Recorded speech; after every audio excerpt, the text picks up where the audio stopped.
Сәлем достар, бүгін сіздермен супер пайдалы борщтың рецептісімен бөлісетін боламын. Бұл тағам іш қату кезінде өте жақсы көмектеседі.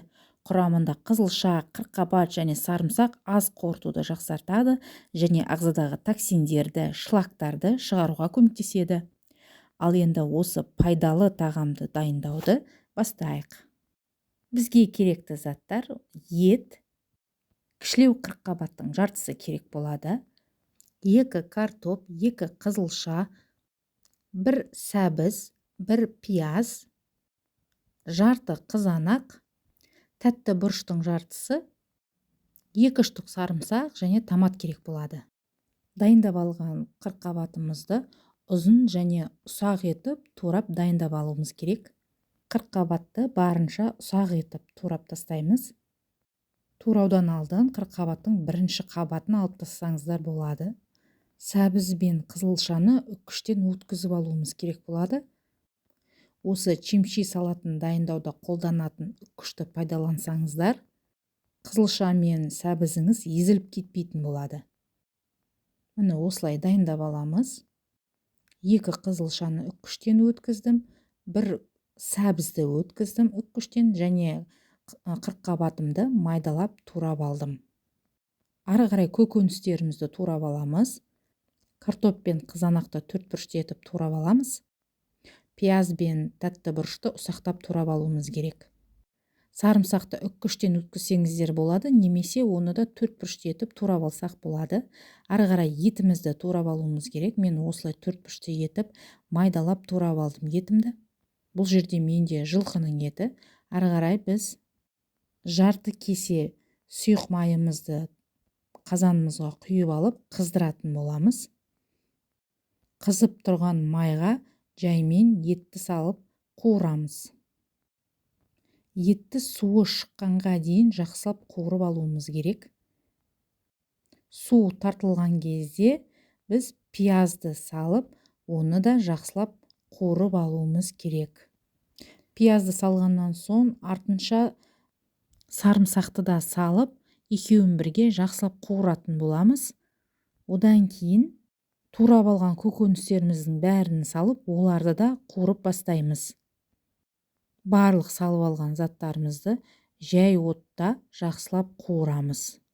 Ары қарай дайындап алған қырыққабатымызды, сәбізімізді және қызылшамыздың бәрін қазанымызға салып, оларды да жақсылап қуырып алуымыз керек болады.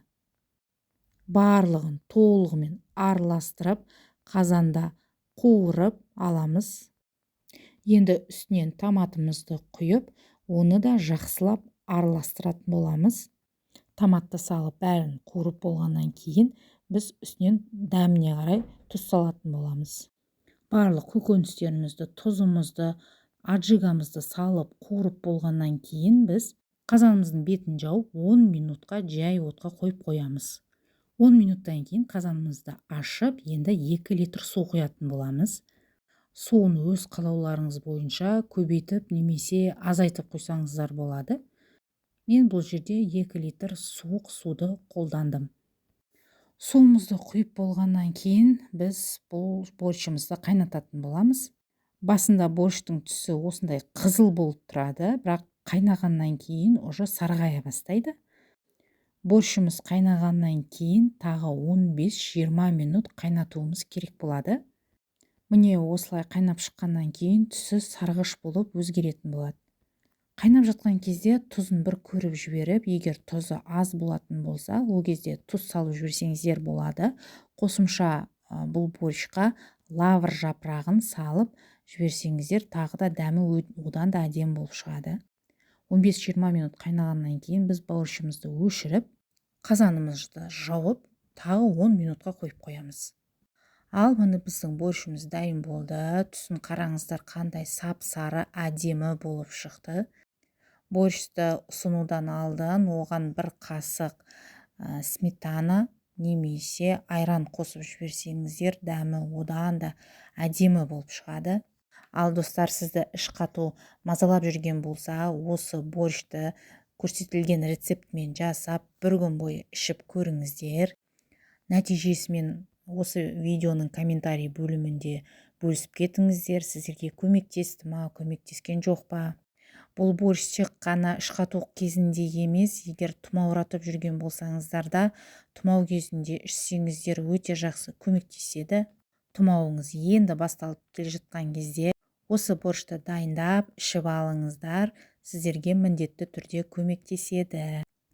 Ал достар, бүгінгі дайындаған борщымыз және осы ұсынылған рецепт сіздерге ұнаған болса, осы видеоға лайк басып, комментарий жазуды ұмытпаңыздар. Қазақ тілді контентті қолдағыларыңыз келсе, біздің каналымызға жазылып кетіңіздер және қоңыраушаны басып қойыңыздар. Ал біз сіздерді апта сайын осындай ерекше рецепттермен қуантатын боламыз. Каналымызға өтіп, басқа да рецепттерді қарап шықсаңыздар болады. Бәрімізге ас болсын.